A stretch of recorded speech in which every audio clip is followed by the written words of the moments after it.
dans cette nouvelle interview. Aujourd'hui, j'interviewe Nicolas Angibault, qui est devenu un ami avec le temps. Il est médium, énergéticien, il travaille à Nantes et à Paris. Et dans ce nouvel épisode, dans cette nouvelle interview, j'avais envie de te partager quelque chose de différent et quelque chose d'inspirant.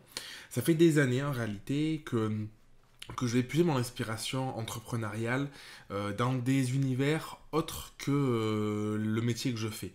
Parce que je trouve que c'est toujours inspirant d'aller se développer personnellement, d'aller à la rencontre de personnes qui font des choses à l'opposé même de ce que tu pourrais faire. Enfin, quand je dis opposé, il n'y a pas de confrontation, mais qui sont très différentes de ce que tu pourrais faire. Et je trouve que l'enrichissement personnel, il vient de là, il vient de ces états d'esprit différents, de ces connexions différentes, de ces métiers différents.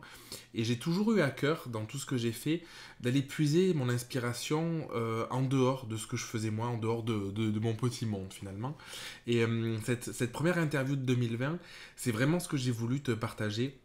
Te montrer que tu peux aller dans des univers qui sont très différents de ce que tu fais toi. Je sais pas ce que tu fais dans la vie, mais peu importe ce que tu fais. Et te rendre compte qu'il y a des similitudes, des singularités, des choses en commun finalement qui sont parlantes et qui font écho aussi dans ton univers. Donc, avec Nicolas, on a parlé énormément de développement personnel, on a parlé de reconnexion à soi, on a parlé de comment se sentir mieux, comment travailler sur ses blessures aussi. Il a donné pas mal de techniques qu'il utilise, donc c'est une interview passionnante. Je pense qu'à ce jour, c'est l'interview sûrement avec le plus d'informations que j'ai pu créer. Donc je te souhaite un beau visionnage, je te souhaite d'écouter ça avec le cœur, attentivement, et d'en retirer des enseignements qui vont te servir par la suite.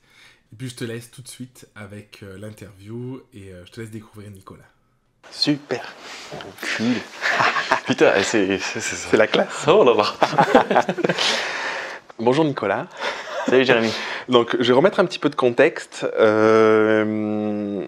On est ici aujourd'hui parce que j'avais envie de proposer aux personnes qui me suivent un autre regard. C'est-à-dire que je propose beaucoup de contenu autour de la photographie parce que les personnes qui me suivent sont des photographes. Et en fait, je me rends compte que dans mon propre chemin, j'ai grandi indirectement grâce à la photographie, mais aussi par toutes les expériences que j'ai pu avoir en dehors de la photographie. Okay. Et du coup, nous, on s'est rencontrés il y a quelques années dans le cadre d'une séance photo. Exact. Avec ta chérie, Sarah. Je m'en souviens très bien. qui était une amie, du coup. Et on a accroché. Et je trouve que tout ce que tu fais, ça se prête vraiment à ce que j'ai envie de partager aussi sur ce côté développement personnel, au-delà purement de la photographie. Yes. Donc, est-ce que tu pourrais te présenter un petit peu pour les gens qui ne te connaissent pas? Oui, bien sûr. Donc, je m'appelle Nicolas Angibault. J'ai 30 ans et je suis énergéticien.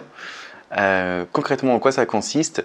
C'est d'utiliser ce qu'on appelle les soins énergétiques pour contribuer, aider la personne à retrouver un mieux-être, qu'il soit d'ordre principalement émotionnel et mental, même si des fois on peut s'intéresser aussi à la santé du corps physique, même si vraiment souvent c'est psychosomatique. Donc en fait, on va surtout s'intéresser à la confiance en soi, à retrouver aussi une estime de soi par rapport à un événement de vie souvent qui nous a un petit peu bouleversé. Alors ça peut être aussi l'entrepreneuriat, tu vois, de se lancer, ouais. C'est clairement c'est une aventure qui est magique, mais qui ça prend au trip. C'est pour ça d'ailleurs que je pensais que c'était hyper intéressant ton approche, ton point de vue, parce qu'il y a beaucoup de personnes qui se lancent et d'un coup qui se retrouvent toutes seules, qui se retrouvent face à des blessures, face à des blocages, face à une montagne parfois de choses, et du coup je crois que tu travailles un peu là-dessus aussi, quoi. Ouais, clairement.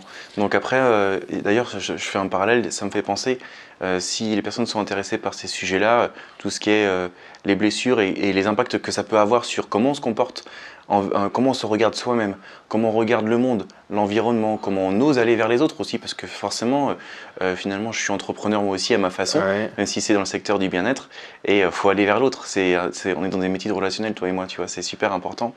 Et il y a un bouquin qui est intéressant pour une première découverte de ça, ça s'appelle Les 5 blessures de l'âme, ouais. De Lise Bourbeau. Et tu vas avoir les blessures d'abandon, de rejet, etc. Et ça va impacter vraiment la vie d'entrepreneur et la vie de toute personne, en vrai. Ça aidera les personnes à mieux se connaître, à mieux se comprendre. C'est ça le propos, ouais, clairement. De toute façon, moi j'ai une phrase, c'est plus tu te connais, plus tu peux faire des choix de vie qui sont en accord, en valeur avec qui tu es profondément, et donc qui sont créateurs de bien-être, de bonheur. Parce qu'autrement, qu'est-ce qui va se passer? C'est que c'est des choix inconscients qui se mettent en place, ouais. D'accord, qui sont issus la plupart du temps d'événements que tu as vécu dans ton enfance, pourquoi pas voir après dans les histoires familiales et tu vois les cultures familiales qui vont impacter aussi ta façon d'agir et qui ne sont pas forcément d'accord avec qui tu es profondément. Dans ces cas-là, il y a un décalage avec ce que tu es censé réaliser et je dirais rayonner au monde et ce que tu fais réellement. Et c'est là qu'il y a le fameux manque de sens, tu vois, dans la vie, etc. Donc mon boulot, c'est aussi d'accompagner les personnes à retrouver plus de sens dans leur vie. Oui, parce que en fait, je vois clairement ce que tu dis, tu vois, parce que moi, c'est sur mon chemin, c'est ce que j'ai vécu, de me reconnecter à moi pour trouver du sens dans ce que je faisais. Ouais. C'est ce que je prône en fait dans tout mon contenu en réalité. D'accord. Ça se passe à travers la photo, mais finalement, ça peut passer à travers plein de choses. Ouais. Et il y a beaucoup de personnes qui sont perdues parce qu'elles se disent, ouais, mais ok, trouver du sens, aller creuser et tout, mais par où je commence, où je vais, qu'est-ce qu'il faut regarder, qu'est-ce qu'il faut faire. Est-ce que tu aurais, pour les personnes un peu déprimées qui savent pas trop par où commencer, peut-être un conseil à leur donner? Alors déjà, c'est d'essayer d'identifier est-ce qu'il y a une cause qui est conscientisée pour elle. C'est-à-dire que tu vas avoir c'est là aussi où c'est magique, l'accompagnement humain, que ça soit... Donc moi, on pourrait dire plus par la thérapie via les soins énergétiques. Toi, c'est plus le coaching aujourd'hui et la formation. Je fais des formations aussi, mais spécialisées en énergétique. Et là, si tu veux, on se rend compte que les causes, des fois, elles sont aussi riches que le nombre de personnes qu'on a en face de soi. C'est-à-dire que chaque cas est unique. Et c'est important aussi de donner un espace à la personne pour s'exprimer et lui donner l'opportunité de se regarder en face et de s'introspecter, tu vois. De se dire, tiens, ok, aujourd'hui, est-ce qu'il y a quelque chose qui te vient à l'esprit, un événement important? Qu'est-ce qui a été le plus important dans ta vie? De manière positive ou négative, tu vois. C'est d'ici, cette femme-là, elle a entendu une phrase de sa mère quand elle avait 10 ans, qui était en incapacité à recevoir les compliments de son entourage, et l'entourage disait « Oh, mais tes filles sont magnifiques !» Et la mère a dit « Ah non, non !» Et cette femme-là, après, quand elle a grandi, c'était la jeune fille, et quand elle a grandi, elle a été vraiment impactée par cette phrase-là. Et tu vois, il y a des événements comme ça qui sont conscientisés, d'autres qu'il faut aller chercher un peu plus profondément. Donc après, avec les soins, on peut faire ça. Nicolas, est-ce que tu peux nous parler un petit peu de ton parcours? Parce que je trouve que c'est toujours intéressant le parcours des personnes, parce que souvent on se dit, on voit les gens à X endroit, à un moment donné, à un instant T, et on ne prend pas toujours la mesure de ce qu'ils ont fait avant, ce qui les a amenés, tout ça. Et pour moi, c'est quelque chose qu'on entend souvent, mais le chemin, c'est peut-être plus important que le but parfois. Ouais. Souvent d'ailleurs, je pense, parce que du coup, c'est là-dedans les expériences que tu peux faire, les rencontres que tu peux avoir qui font que tu en es là aujourd'hui. Donc, est-ce que tu peux partager un petit peu ton bien sûr. Ce chemin-là, déjà, je pense que le premier mot qui me vient à l'esprit, c'est vocation. C'est-à-dire que c'est vrai que faire des soins énergétiques, c'est assez particulier, surtout quand j'ai 30 ans, donc c'est pas très très commun à cet âge-là. Ça fait combien de temps? Alors officiellement, ça fait un peu plus de 5 ans. D'accord. En fait, j'ai un cabinet à Nantes et un cabinet à Paris. Ouais. Maintenant, ce qui s'est passé, c'est que j'ai eu vraiment, ce que je dis en conférence, en fait, pour rigoler, je suis tombé dans la marmite étant petit, tu vois. C'est-à-dire que j'avais une famille qui était vraiment très favorable à l'expérimentation de tout ce qui est développement personnel et spiritualité, j'ose le mot, tu vois, pour cette thématique-là au niveau de l'énergétique. Ouais. Depuis que je suis enfant, alors après dans l'enfance, j'expérimentais beaucoup en fait avec les camarades de classe, cousins, cousines, c'était beaucoup comme ça, le domaine des soins et comment aider les autres à aller mieux. Et puis, ce qui s'est passé, c'est que pendant mon adolescence, j'ai fait, comme tout le monde, je me suis dit, bon, j'aimerais bien être un peu normal.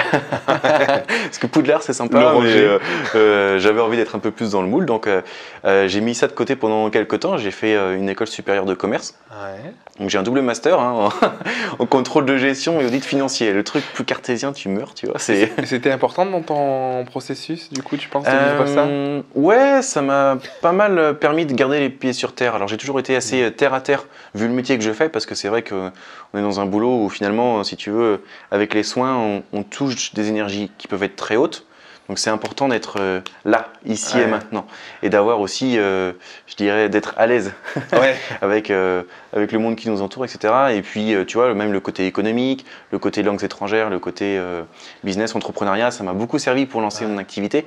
Et ce qui s'est passé, c'est qu'en fait, depuis 2010, donc depuis 10 ans, enfin à partir de janvier prochain, tu vois, tout bientôt, c'est quasiment 10 ans, en fait, je passe 1-2 mois à l'étranger pour aller me former auprès de personnes qui sont ultra compétentes dans mon domaine d'activité, les soins. Donc principalement en fait des guérisseurs philippins, balinais, je suis allé au Brésil aussi, des guérisseurs en France, des personnes aussi sur des métiers qui sont pas les soins énergétiques en eux-mêmes, mais des approches, si tu veux, qui sont complémentaires sur la compréhension de la psychologie, tu vois, du mindset. Ça rejoint ce qu'on disait au début, en fait, qu'on puise ses connaissances dans tellement de domaines différents qu'on ne peut pas se contenter d'un seul domaine particulier, je crois. Non, je pense pas que ce soit possible. Ouais. Enfin, disons que pour ce qui me concerne, et je pense que c'est le cas de beaucoup de personnes, et toi le premier, on est curieux. Oui, mais c'est ça, ouais. Et donc à partir de là, bon, faut faire des choix parce qu'on peut pas tout faire, mais voilà, faut faire confiance en la vie aussi et voir un petit peu les experts Moi, j'aime bien aller voir des personnes qui sont vraiment, tu vois, des souverains pontifes. C'est l'expert du domaine de ceci, de cela. Et donc c'est vrai que les guérisseurs, par exemple, que je suis allé voir à l'étranger, sont vraiment top du top. Et donc ça m'a permis en fait d'acquérir au fur et à mesure plus de compétences sur des capacités initiales que j'avais déjà, mais qui m'ont permis de mieux comprendre l'être humain, comment l'appréhender, comment aider les personnes en fonction aussi des personnalités. Parce que tu as des personnes qui vont venir et qui vont simplement s'orienter sur un focus résultat, alors que d'autres ont plus envie de traiter quelles sont les causes qui font qu'aujourd'hui je me sens bien ou mal. Mais plutôt je me sens pas très bien. Qu'est-ce qui fait que mon rapport à l'argent m'empêche de m'épanouir. Alors des fois ça va impacter même la relation de couple. Oui, bien sûr. Tout se rejoint, l'être humain, c'est ça. En fait, c'est pour ça que tu vois, je trouvais que c'était hyper intéressant de t'interviewer parce que du coup, je pense que même si on ne fait pas du tout la même chose, ça n'a rien à voir. En fait, la problématique de fond est exactement la même. C'est-à-dire, comment tu peux aider quelqu'un qui a un rêve ou qui a une envie, voilà, en l'occurrence, ça peut être de vivre de la photo, alors que la personne va avoir des blocages, va pas arriver à se vendre, par exemple, parce que du coup, elle a un blocage par rapport à l'argent ou par rapport à la confiance en soi, souvent. Et du coup, en fait, le fait de se vendre, elle a l'impression, le sentiment de devoir, elle, se vendre, alors qu'en fait, elle vend juste une prestation. Enfin, tous ces blocages-là. Et je trouve que c'est hyper intéressant parce que tu travailles vraiment là-dessus, quoi. Ouais. Je pense que c'est super important. De toute façon, mon propos, c'est d'être une petite étincelle, tu vois, un petit coup de pouce dans le chemin de la personne, donc un épisode de sa vie pour l'aider à retrouver un mieux-être. Alors, moi, je parle d'auto-guérison, c'est-à-dire que, en fait, on est constitué de telle façon qu'on est conçu comme un programme pour être tous en santé et en joie. Voilà, c'est ça le truc initial, tu vois. Et après, bon, on se prend quelques ça merde, quelques bosses, voilà, quelques parpaings dans la tête. Bon, ok. Mais il y a aussi des leçons de vie qui sont magiques. Simplement, faut aussi passer l'émotion qui va avec, tu vois. Et donc ça marche pour clairement les personnes après elles viennent pour plusieurs thématiques. Il y a l'entrepreneuriat, j'ai des personnes qui sont salariées. Il y a les thématiques de famille. La loyauté familiale, par exemple, elle va beaucoup jouer. Ça, c'est un terme qui ressort souvent. C'est-à-dire, voilà, les parents, ils n'ont jamais réussi à sortir d'un niveau social, par exemple. Ouais. Et toi, en tant que photographe, de te dire, j'ai envie de créer mon activité, donc de sortir d'un schéma de salariat qui est installé dans la famille, de me dire, je vais créer mon activité, je vais faire ce qui me plaît plutôt que de subir et d'attendre la retraite en priant pour le vendredi soir, tu vois, et de se dire, allez, on y va. Et finalement, je me donne l'autorisation d'aller au-delà de ce qui a déjà été accompli, réalisé et même rêvé dans la famille.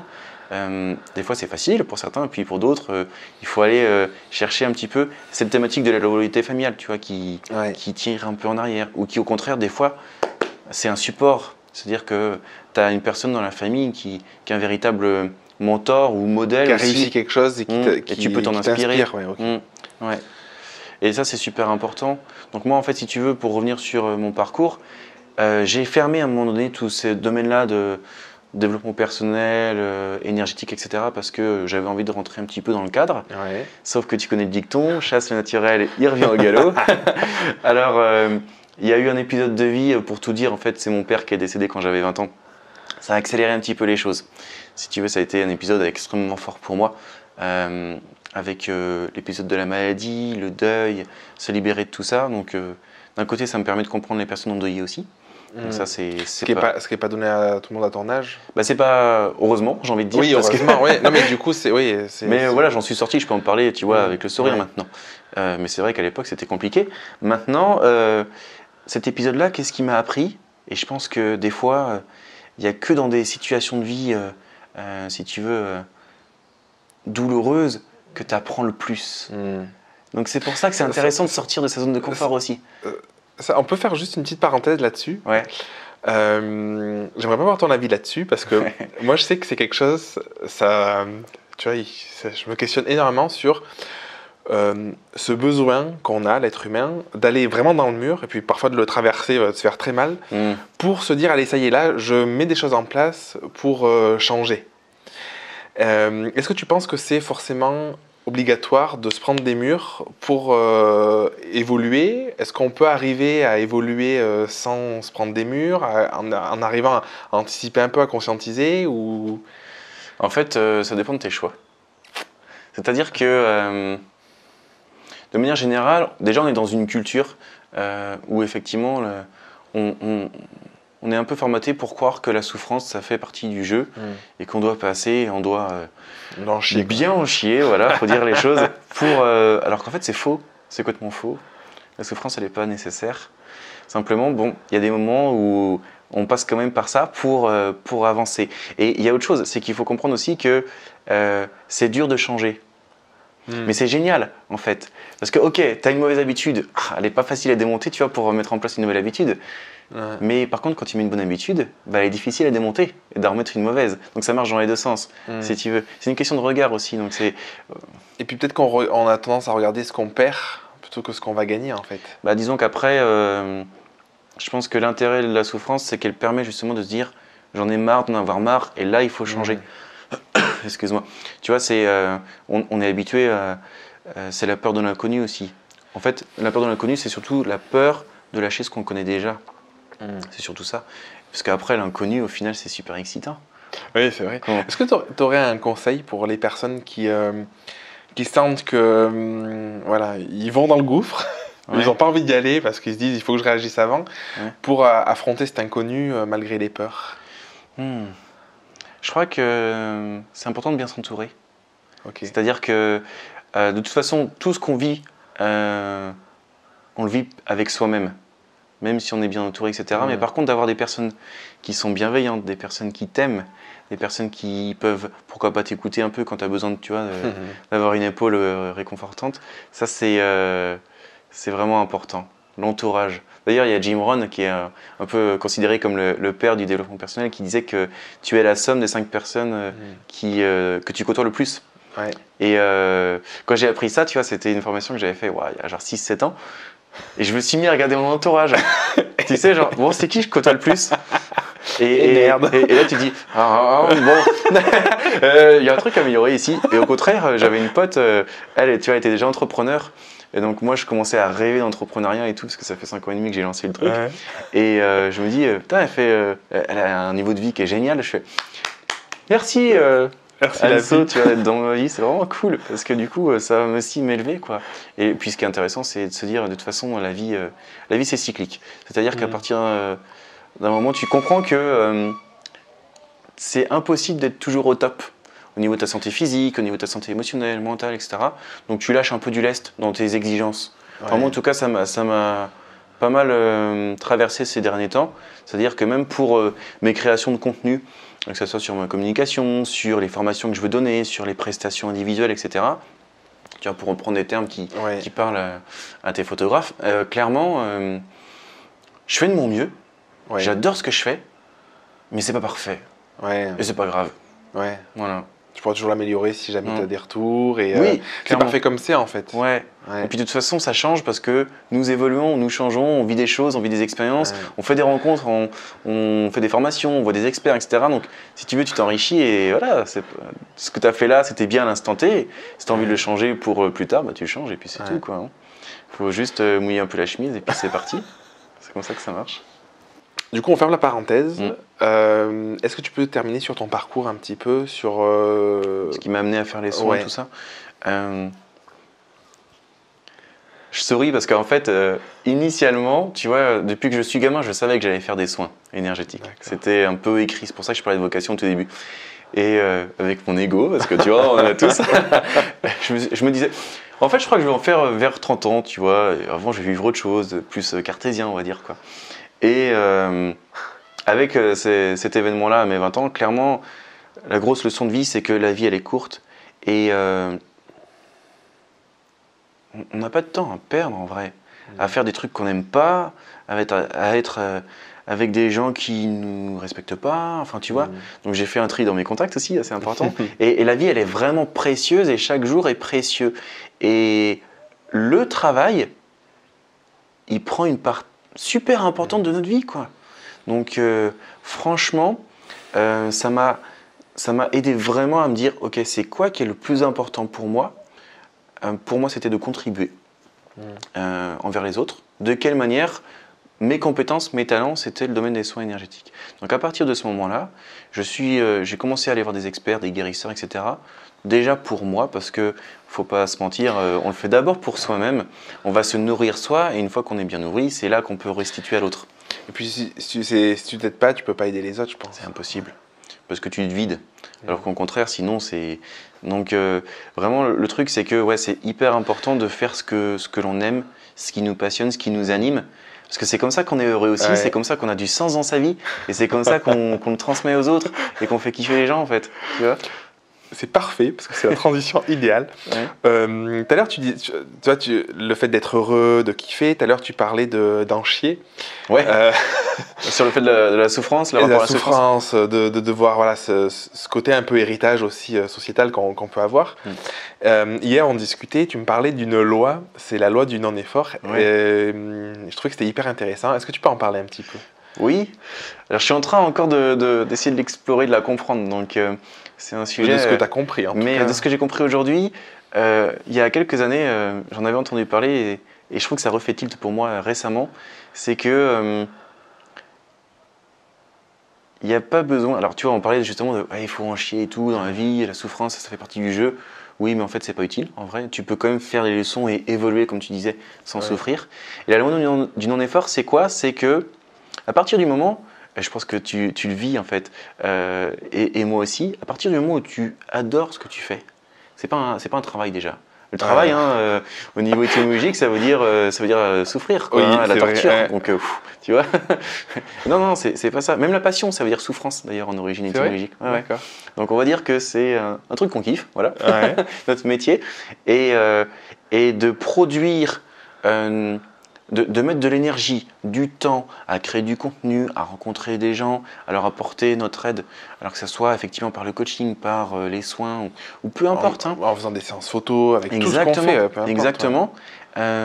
C'est dans l'état d'esprit, en fait, ça ne devient pas un effort. C'est-à-dire qu'au tout début de mon activité avec le cabinet, j'étais dans une dynamique où j'avais l'impression qu'il fallait que je produise énormément d'efforts pour avoir des résultats. Donc j'étais un peu en situation de lutte, tu vois, enfin je veux dire, il faut vraiment, là aussi, un peu souffrir pour avoir des résultats, pour commencer à se faire connaître, etc. Et c'est comme si je luttais contre-courant, tu vois, pour avoir des résultats et m'épanouir. Et à un moment donné, j'ai switché, je me suis dit, mais en fait, je kiffe ce que je fais, je vais faire confiance en la vie, je suis comme je suis, puis il y a des personnes, ça leur conviendra comme parcours, d'autres non, et puis c'est parti, on y va. Et à partir de ce moment-là, mes résultats ont explosé. Ils ont explosé. Donc je me suis mis dans l'effet inverse. C'est-à-dire qu'au lieu de produire un effort qui pour moi correspondait à une forme de lutte pour y arriver, pour avoir du succès, etc., c'est j'adore ce que je fais, je le fais au mieux, je donne de l'amour si je peux, ça marche. Et puis après, voilà, le bouche à oreille se crée. C'est hyper intéressant. Moins épuisant. Non, vraiment, parce que je vais rebondir sur quelque chose. Il y a très peu de temps, il y a quelques jours, je discutais avec quelqu'un qui me disait moi je faisais pour le plaisir et c'était facile. Ouais. Parce que du coup, j'avais pas de pression. Je me suis dit un jour peut-être que j'en vivrai, mais voilà, je faisais des photos parce que juste je kiffais ça et je passais un moment de dingue, les gens étaient contents et tout. Là, j'ai pris la décision, je me suis matriculé d'en faire mon métier. Je vends plus, je sais plus quoi dire, je bloque devant les gens, j'ai dû faire mes tarifs, je tremble, j'arrive pas à les énoncer. Et en fait, il y a ce gouffre entre le non-effort parce que tu le fais, tu es sur ton truc et tout, et tac, d'un coup, tu te mets la pression parce que ça te devient concret et tu te dis plein de blocages, je vais devoir en vivre, alors du coup il faut que je change des trucs, il faut que ce soit plus efficace et tout. Et je pense que c'est vraiment nocif en fait.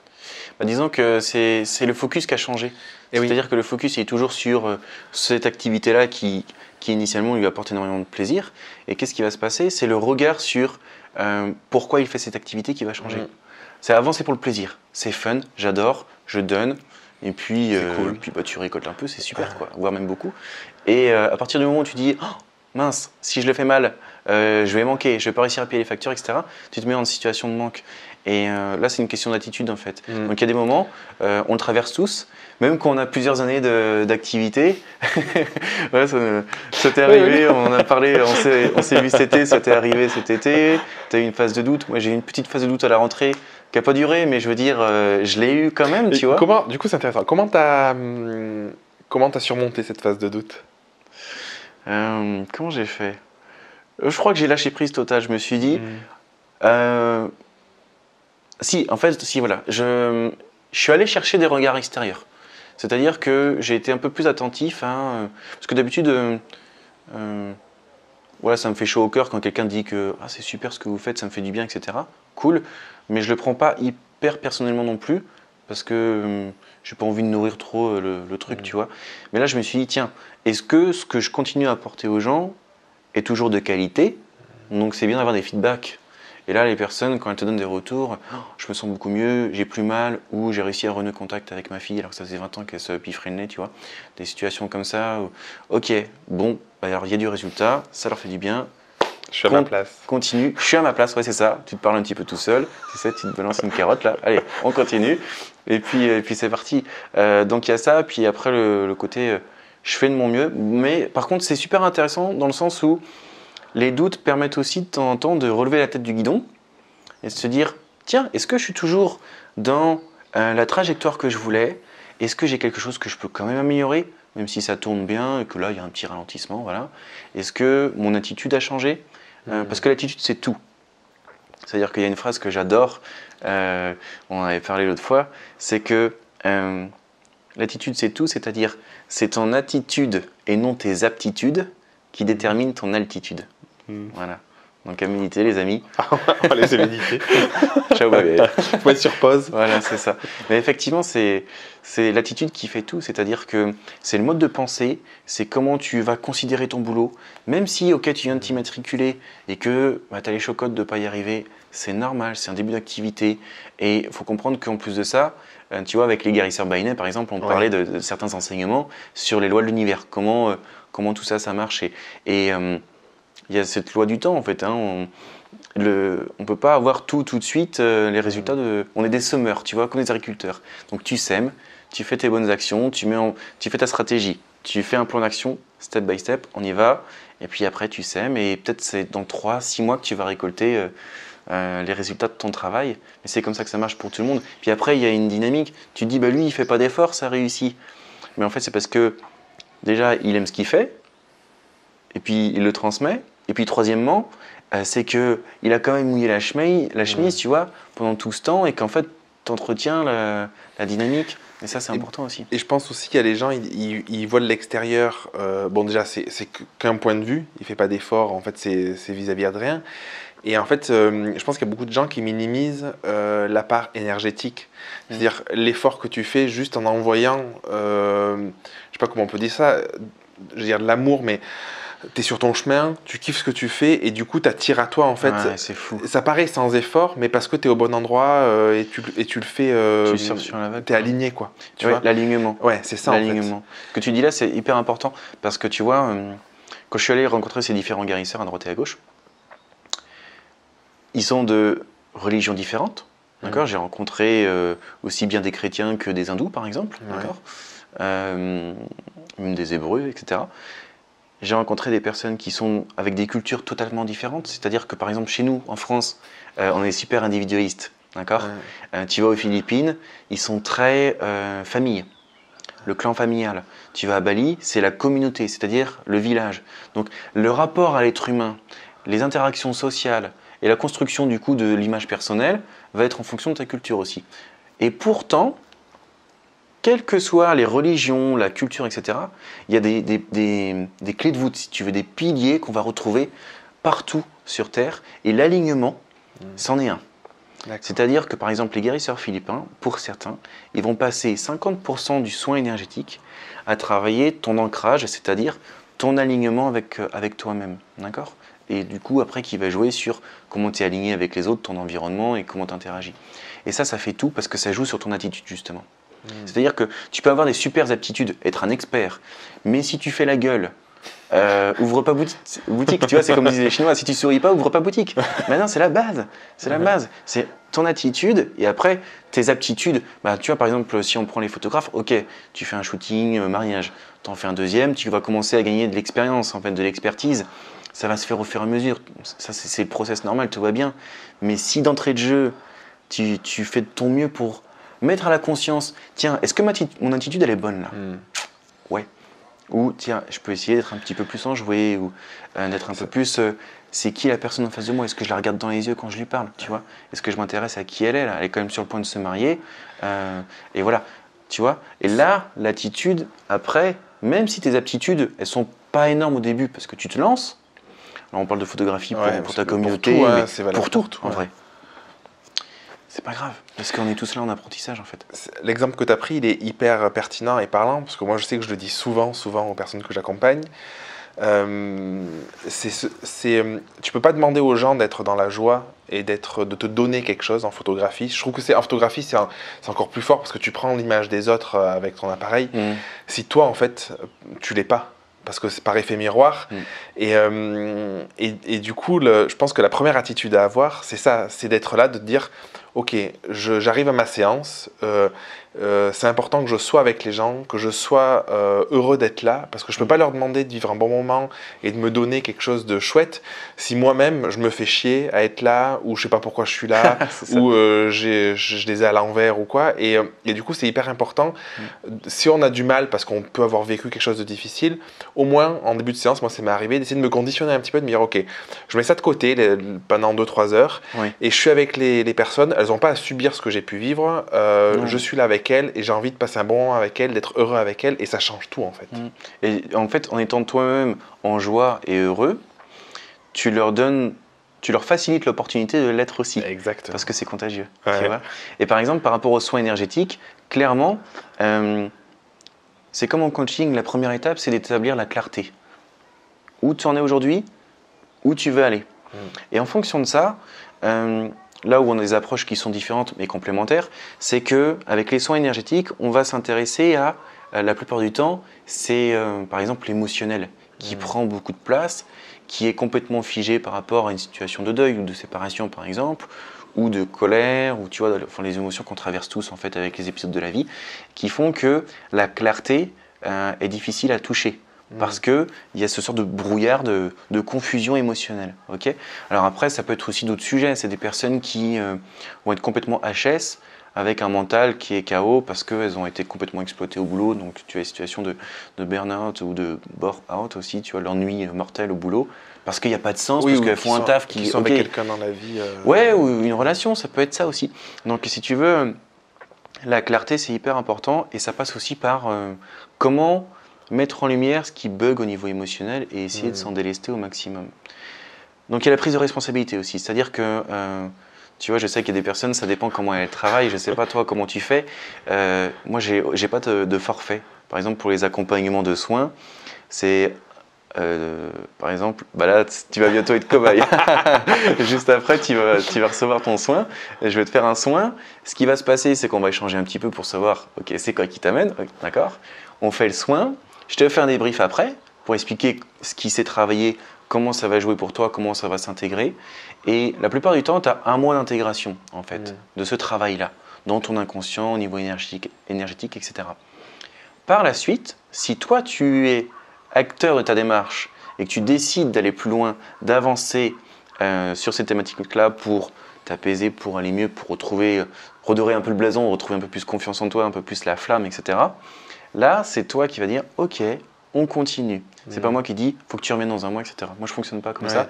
Parce que pour le monde de la thérapie, je trouve que c'est plus adapté.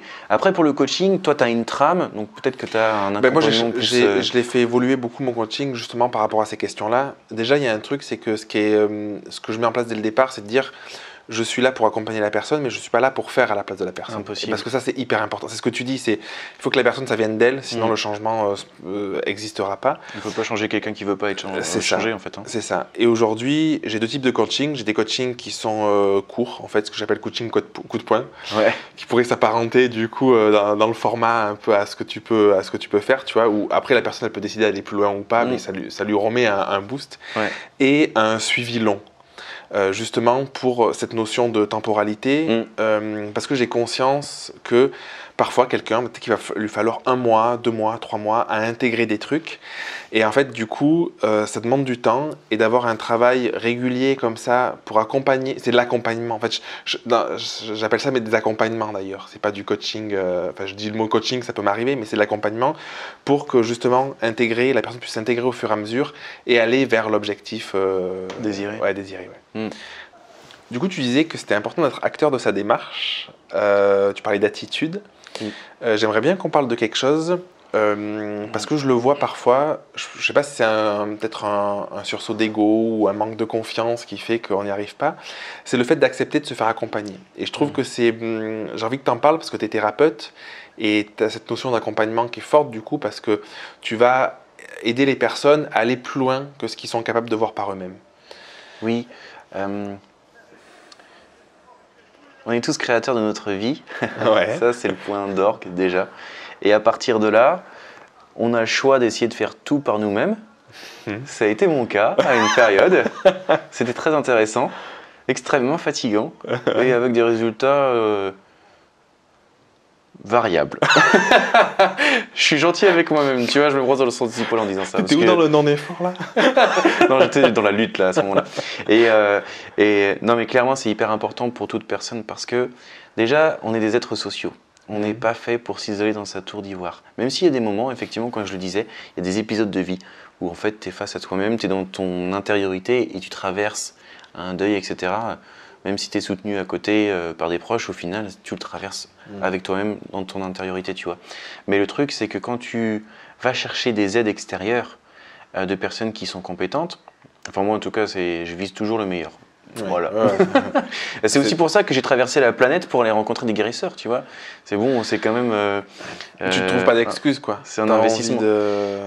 Bah, je pourrais m'en trouver, mais en fait, j'arrive à me dire que j'ai beaucoup plus de bienfaits, que ça m'élève beaucoup plus que les excuses que je pourrais trouver. Ouais. Et de se faire accompagner, que ce soit au niveau thérapeutique, au niveau coaching, au niveau du couple, au niveau de plein de choses en fait, hein, parce qu'il y a des experts dans tous les domaines en fait, ça te fait gagner un temps formidable. Et des efforts aussi, en tout cas de l'énergie et du temps consacré. Et c'est vrai que d'ailleurs ça me fait penser, tu vois, j'ai des personnes de tous âges en fait qui viennent au cabinet. Ouais. Alors j'ai des tout petits enfants jusqu'à des personnes très âgées. Et dans les personnes les plus âgées, j'en ai beaucoup, enfin même à 40 ans en vrai, j'en ai beaucoup qui me parlent des regrets, de ce qu'elles n'ont pas fait. Oh, pourquoi j'ai pas commencé ça plus tôt? Tu vois? Pourquoi je lui ai pas dit ça plus tôt? Quand un tel était encore en vie, ou quand j'avais encore la force de... Pourquoi je ne me suis pas lancé dans ceci, dans cela? Donc on rejoint l'entrepreneuriat, on rejoint les relations d'amour, d'accord, la façon de communiquer avec sa famille, tout en fait. Et il y a des personnes aussi qui me disent, mais pourquoi je ne me suis pas lancé dans une démarche de soins énergétiques ou de connaissance de moi-même plus tôt? Si je m'étais connu comme je me connais là à 70 ans, ne serait-ce qu'il y a 20 ans auparavant, mais ma vie elle serait totalement différente. Et en fait, c'est vrai. Donc, effectivement, plus vous y prenez tôt, plus vous faites des cadeaux. Voilà.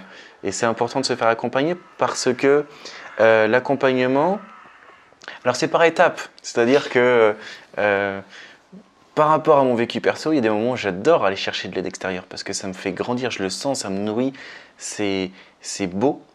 Et puis il y a des moments où il y a mon ego qui dit: tu m'as assez gratté là, tu me fous la paix, ok? Je te calme. Tu te calmes. Laisse-moi passer Noël tranquille, s'il te plaît. Et puis à un moment donné, en fait, après, c'est comment dire, c'est ancré dans ta vie, tu vois, de se dire, allez, qu'est-ce que je peux faire pour grandir? Et puis surtout, quand tu grandis, là, ce qui est intéressant, c'est que tu le restitues à l'autre. Mais vraiment, ça passe, en tout cas pour mon vécu personnel et pour beaucoup, beaucoup de personnes que j'ai pu accompagner justement, ça passe par le fait d'aller chercher des aides extérieures. Alors des coachs, des thérapeutes, des lectures aussi, ou des mentors, tu vois. Je trouve que dans l'aide extérieure, il y a quelque chose qui est hyper fort. C'est que on connaît ce qu'on connaît.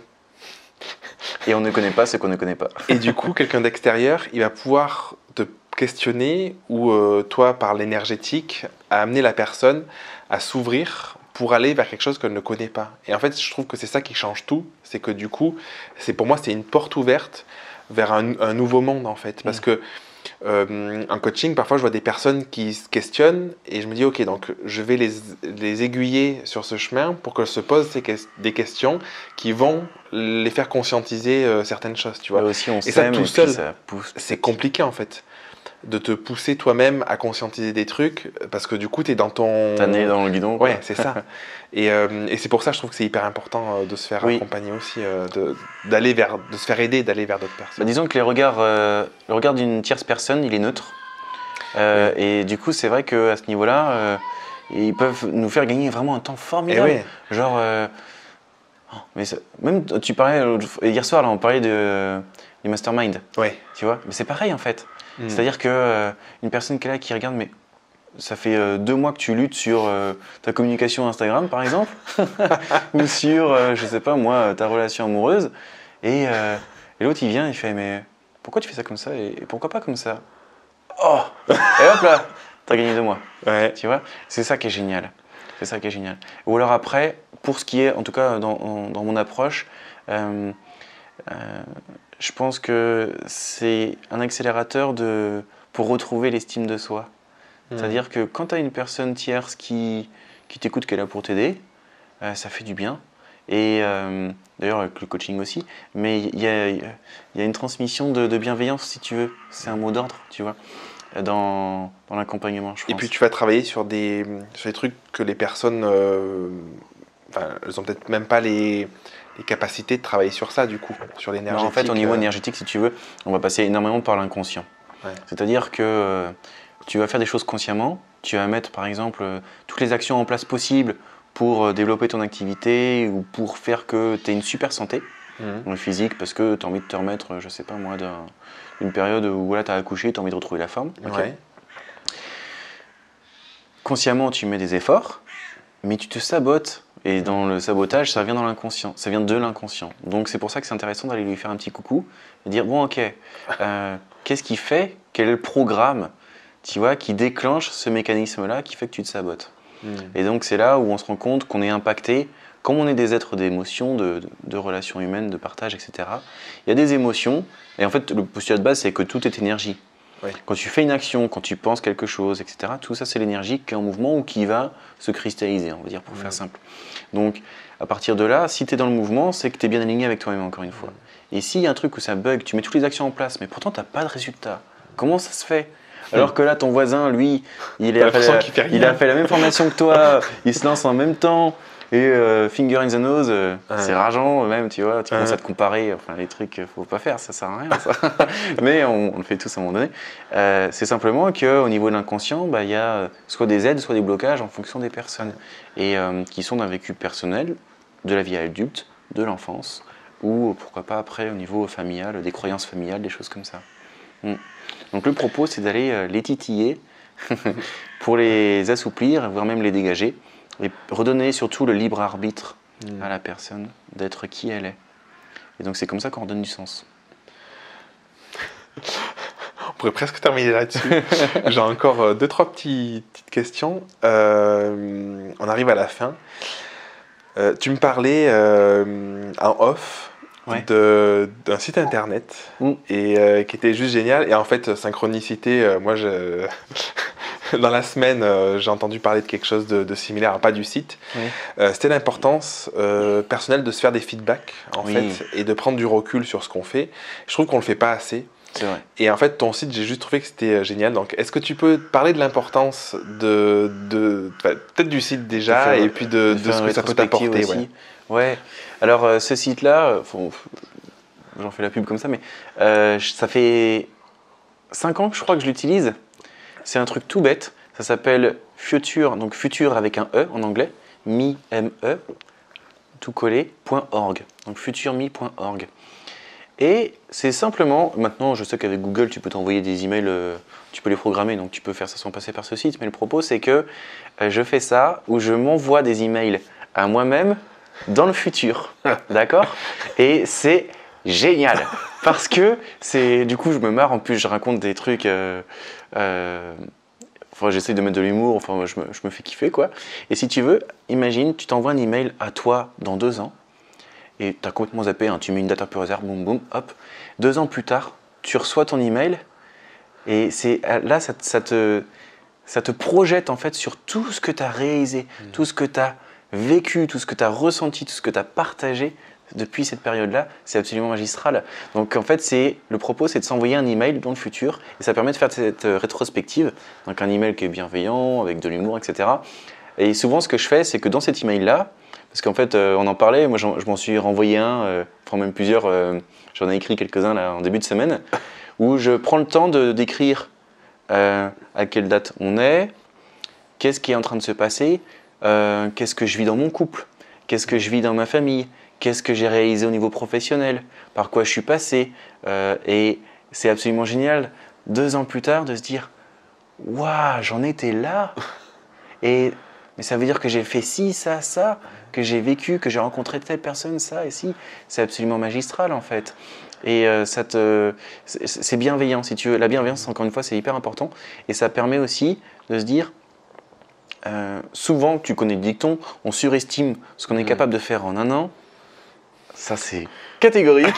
Moi, je me suis dit, non, mais ça ne me concerne pas, tu parles. Bah si. Bien sûr. Tu surestimes ce que tu peux faire en 1 an, et donc dans l'entrepreneuriat aussi. Ouais. Par contre, tu sous-estimes très largement ce que tu peux faire en 10 ans, et voire même moins. C'est-à-dire que même en 2 ans, moi, si je fais une rétrospective d'il y a 2 ans, waouh, c'est ouf. Ouais. C'est génial. Ouais. C'est génial. Et du coup, tu te dis, ok, c'est beau la vie, c'est beau de prendre la vie à bras le corps et d'y aller à fond dans ses relations, dans sa santé, dans le boulot, d'accord. Ouais. Et de temps en temps de faire, hey, petite pause. Alors, il s'est passé quoi depuis 2 ans?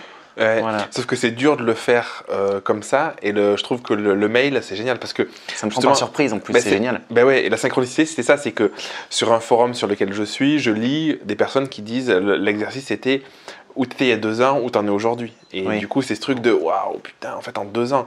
Sauf qu'en fait, c'est que ce que tu te souviens d'il y a 2 ans. Là, c'est quelque chose de très concret parce que tu l'écris au moment où tu le vis. C'est ça.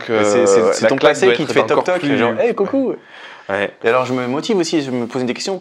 Et par exemple, tu vois, j'ai fait ma première conférence il y a 3 ans. Et à l'époque où je l'avais faite, je me suis envoyé un email.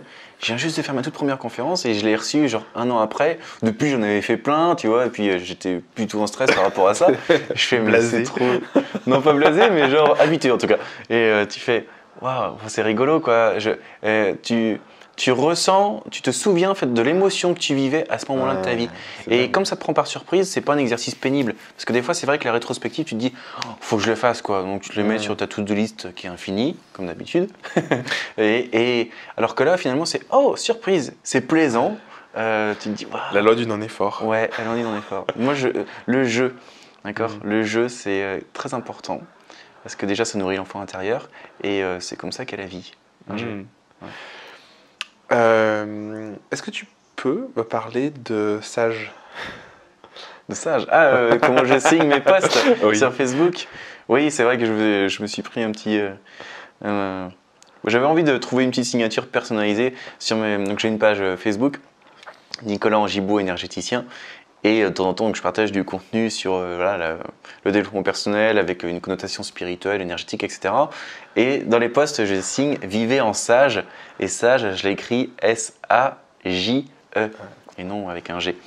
Et en fait, c'est simplement les initiales de santé, amour, joie et émerveillement.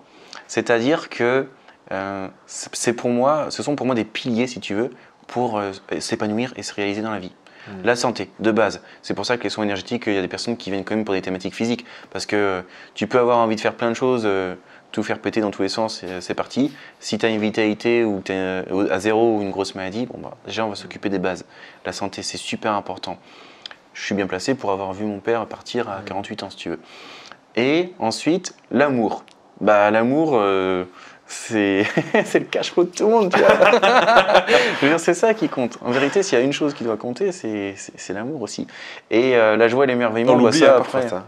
Ouais, mais même dans le boulot, parce qu'on est là, effectivement, même si, par exemple, tu te lances en tant que thérapeute, tu es passionné, tu te dis c'est parti, on y va, ça me fait vibrer ce métier-là, mais rapidement, tu as les sensations de manque, est-ce que je vais y arriver, est-ce que je vais réussir à payer les factures? Et là, le fait de rayonner, même énergétiquement, ça se prouve dans la physique quantique, etc., sous forme d'onde en fait, l'émotion d'amour, etc., ça, tu peux pas te sentir en carence, en manque, etc., quand tu vibres ça. Donc à partir de là, tu es sûr d'être aligné, encore une fois, et surtout d'avoir des résultats à la hauteur de tes espérances, voire même supérieurs. Donc ça, c'est cool. La joie, après, c'est une conséquence, j'ai envie de te dire. Mais souvent, la joie, pour moi, elle commence par le sourire. C'est pour ça que ça a été un de mes outils dans ma phase de deuil pour remonter la pente. C'est, allez, tu mets un sourire sur ton visage. Donc au début, c'était un effort, là aussi, parce que c'était pas une habitude, tu vois. J'étais endeuillé, donc bon, pas terrible. Et au fur et à mesure, c'est devenu une seconde nature. Et c'est un plaisir. Et je sens que ça fait du bien aux gens. Enfin, on me le dit tout le temps, quand je rencontre des gens à Paris, en conférence, à Nantes, etc. Waouh, qu'est-ce que vous êtes souriant. Ah ouais, ok, cool. Ouais, c'est bien. Ça fait plaisir. Et ça fait plaisir, ça fait plaisir à tout le monde. Ouais. C'est sûr. Et le quatrième point, c'est l'émerveillement. Donc le sourire apporte beaucoup de joie. Et puis ça coûte pas cher en plus. Tu vois un bébé. Voilà. Tu souris, qu'est-ce qu'il fait? Il est content, il te sourit, quoi. Et c'est on basique. s'émerveille. Ouais. Et ça, c'est le quatrième point. Le E, c'est l'émerveillement. Parce qu'encore une fois, c'est une question d'attitude. Soit tu vois le verre moitié vide, oh putain, il fait moche, quoi. Il y a des nuages. Bah, en fait, On est en Bretagne.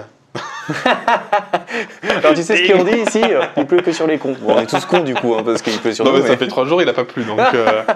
Mais en tout cas, tu peux te dire, bah en fait, ouais, mais c'est génial parce que ça apporte une lumière qui est vraiment, tu vois, cocooning. Ou, bon, en fait, je dis qu'il fait moche, aujourd'hui il fait beau du coup, mais tu vois, tu peux voir, ah mais il y a quand même du ciel bleu là qui passe, ok. Et l'émerveillement, c'est d'une simplicité là aussi, ça te change la vie parce que ça te ramène au temps présent. Est-ce que c'est pas, du coup, parce qu'en fait, quand tu parles du temps, accepter ce qui est? Oui. Parce qu'en fait, il y a beaucoup de personnes qui me disent ouais, mais à ma séance photo, parfois, le temps, il est comme ci, il est comme ça. Et moi, à chaque fois, je dis peut-être qu'en fait, c'est juste le temps qu'il faut par rapport à l'état d'esprit de la personne, par rapport au lieu, par rapport au moment. Et plutôt que de se mettre à l'encontre de ça et de s'énerver ou de se frustrer ou quoi, juste dis-toi comment, avec cette lumière-là, je peux faire le maximum, quoi. Ouais. Donc, accepter ce qu'on nous offre, quoi. En fait, clairement, on parlait de souffrance à un moment donné, tu sais, il faut en chier, etc. Qu'est-ce qui nous fait souffrir? C'est notre mental. Ah, piou, piou, piou, et piou, piou, piou. Et en fait, il va être là, bon, alors il va être triste par rapport à du passé, qui est passé, de toute façon, voilà. Mais après, pour avoir vécu, comme tout le monde, des épisodes de vie, c'est sûr qu'il y a des moments, tu passes par la tristesse ou tu es dans ton passé, c'est normal. Mais simplement, c'est un épisode de vie, ça passera, ça aussi, d'accord? Même la souffrance, elle passe. Et sinon, tu es en mode angoisse à prévoir 10 000 hypothèses différentes de ton futur, alors que ton futur, c'est ton futur. Donc, intéresse-toi à ce que tu peux faire, à ce que tu peux être surtout. Donc, l'attitude là, ici, maintenant, et tu verras qu'après, tu vas forcément, ça va clairement jouer sur. C'est même, en fait, après, on pourrait partir sur carrément notre sujet, c'est pas le propos aujourd'hui, mais sur la loi de l'attraction. Ouais. C'est-à-dire que tu t'envoies une forme de. Avec ton attitude et tes émotions, t'envoies aussi une information à la vie, quoi, du style je me sens bien, donc il se passe des choses bien, je me sens pas bien, il se passe des choses pas bien.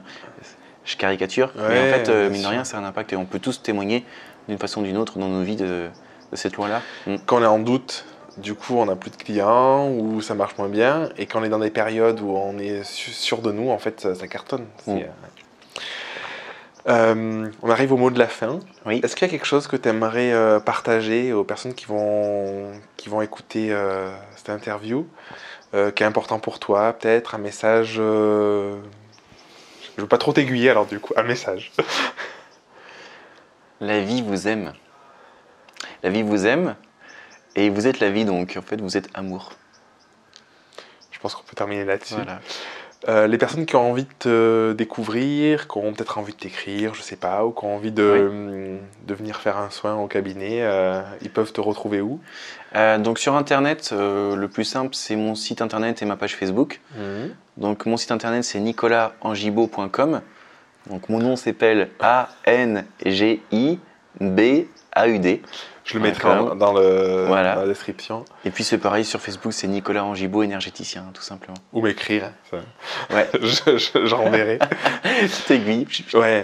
Bon, merci beaucoup Nicolas pour cette interview, parce que j'avais à cœur de proposer un autre regard, d'essayer de permettre à des personnes qui en ressentent le besoin ou l'envie ou voilà et qui me suivent en fait de s'ouvrir sur autre chose aussi.